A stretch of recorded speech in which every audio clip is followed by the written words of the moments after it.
Hey folks, thanks for joining me once again. Well, tonight we're going to be having a look at a brew that my good mate and work colleague Marty was kind enough to give me.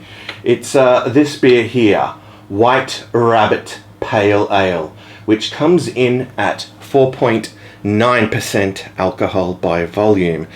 So a few years back, if I remember rightly, I tried their white ale, which I found to be pretty decent, and off camera I've tried their dark ale, which I also remember being pretty good, but I have never tried this, so I think it's high time that I crack off the cap and pour it out into a glass, the Spiegelau tulip glass this time. Alright, okay, give it a nice pour.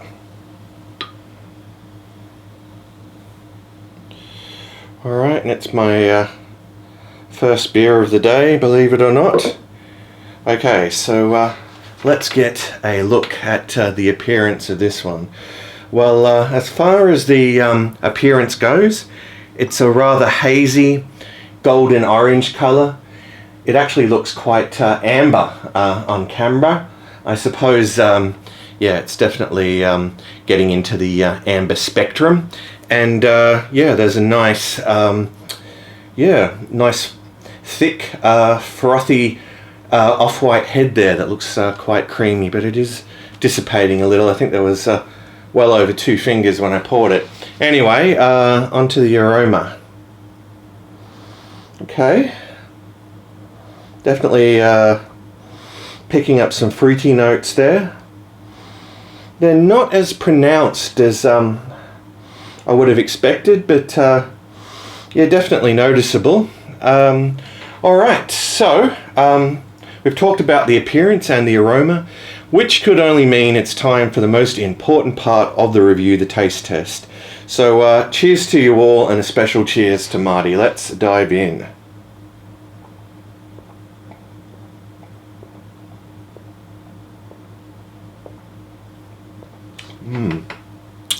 Alright, well, that really does hit the spot. There's a nice little hot bite to it. But I tell you what, folks, there's a very noticeable malt hit happening with this one. It's got a lot more malt presence than I was expecting. And, you know, with the hot bitterness, it balances out very nicely. This has really taken me by surprise. Let me have another gulp.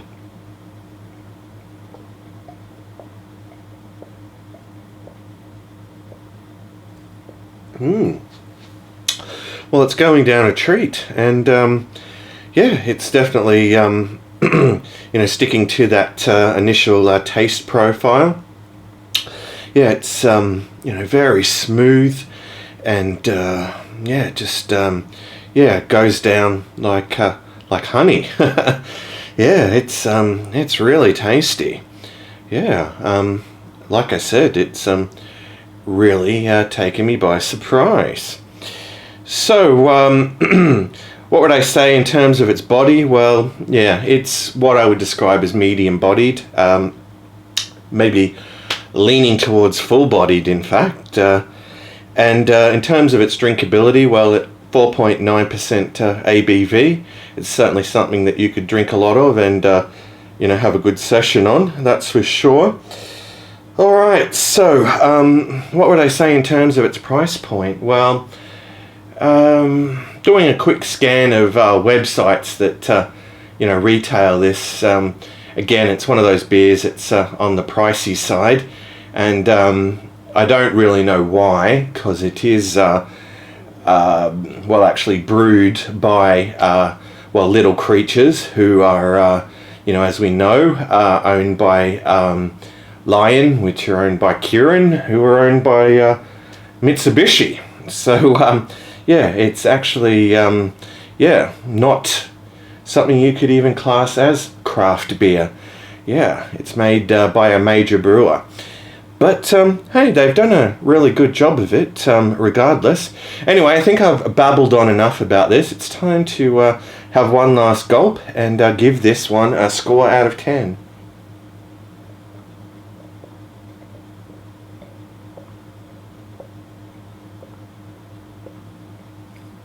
Alright, well, all in all, it's quite a solid pale ale. There's nothing I could really fault about it flavour-wise. I really, enjoy the malty notes in this one. It's a lot maltier than I was expecting, so that has really impressed me. Now, in terms of a score out of 10, I'd be happy to give this a solid 9 out of 10, yeah. A 9 out of 10 for White Rabbit Pale Ale. So check it out if you get the chance, folks. It's well worth your while. Alright, well that's it from me. I'm just going to kick back and enjoy the rest of this. And perhaps I'll be back soon with another review for you all. But until then, fare thee well all.